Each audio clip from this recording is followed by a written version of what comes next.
Hi hello WhatsApp, আমি green chilli থেকে civil Niloy. আজকে অনেকদিন পর আমরা একটা নতুন ভিডিও নিয়ে আসছি। তো আমাদের ভিডিও আজকে যাকে নিয়ে করবো তিনি হলেন RJ টাস। তিনি আমার বড় ভাইয়ের মতো, আমার খুব কাছের একজন ভাই। কী বলবো, উনি আমার বড় বোনের মতো আসলে।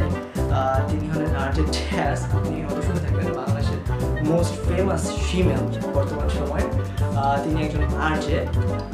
তার কিছু ভিডিও দেখে নেওয়া যায়। এদিক ওইদিক কামড় দিতে সমস্যাটা কি? সমস্যা তো মানে কি? Is it the ass? Is it the arm? Completely naked. Complete naked body with What is the first thing you notice about your opposite sex? In life, of course. The eyes. Eyes, that turns you on? That makes you go crazy? The eyes and the quads. The quads, this part. Yes. This part. Excuse me, who's gonna take their pants off and you're gonna come? Nobody needs to take the pants off. I have a television. I'm the television. To their pants. Wait, through the pants. Jeans though.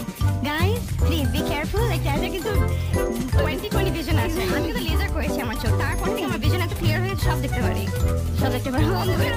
Couples who drink together stay together. What do you think? Is that true? What do you think? No, I don't think so. It's scientifically even proven হয়েছে। Maybe because they got drunk together, মাথার মধ্যে কিছু ঠিক থাকে না। They're like, okay, baby, we'll stay together. মানে seriously, because যদি এটা ট্রু হয় তাহলে তো আমি বলবো যে কেউ আর সিঙ্গেল থাকবে না।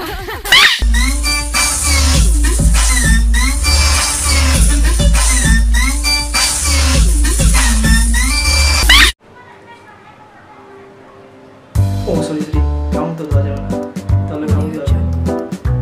কামড় না দিলে এটা খাবো কিভাবে? কামড় তো দিতে হবে। কামড় দেওয়াটাই ভালো। কি কামড় দেবো না? কামড় দেওয়ার মানে কি? কামড় দেবো না মানে কি? কামড় না দিলে খাওয়া যাবে? কামড় দিব না, কামড়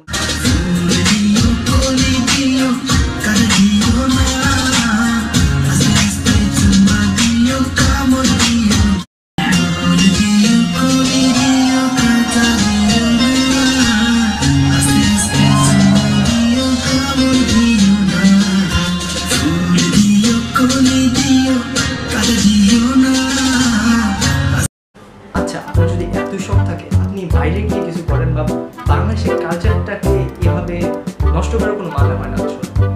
আপনি বাংলাদেশের ড্রেস পরে, আপনি তাও আবার ঠিক মতো না পড়ে আপনি বাইরের একটা গান গাবেন বা বাংলাদেশের গানই বাংলা ভাষায় গান, কিন্তু এরকমভাবে গাওয়ার কোনো মানে হয় না। একটা দেশের কালচারকে এভাবে নষ্ট করার অধিকার তো আপনাকে দেওয়া হয় না।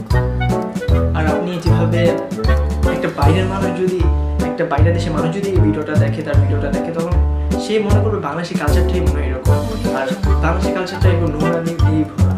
তো আমাদের উচিত এইসব ভিডিওগুলো বন্ধ করা, এবং আমরা চাইলে, আমরা যদি ক্রিয়েটিভিটি থাকে, আমরা ওইরকম জায়গায় গিয়ে, ওরকম প্লেসে গিয়ে করি। এরকম আমাদের এরকম অনলাইনে পাবলিকলি এভাবে বাংলাদেশি কালচারটাকে মানুষের কাছে ছোটো করার তো কোনো মানে হয় না। আমি যেটা মনে করি, আমরা প্রায় 7 মাস পর নতুন ভিডিও নিয়ে আসলাম। তো আমরা অনেকদিন অ্যাক্টিভ ছিলাম না, কিন্তু আপনারা আমাদের ভিডিও দেখেছেন, সাবস্ক্রাইব করেছেন, লাইক দিয়েছেন। তো এই ভিডিওটি ভালো লেগে থাকলে অবশ্যই লাইক দিবেন।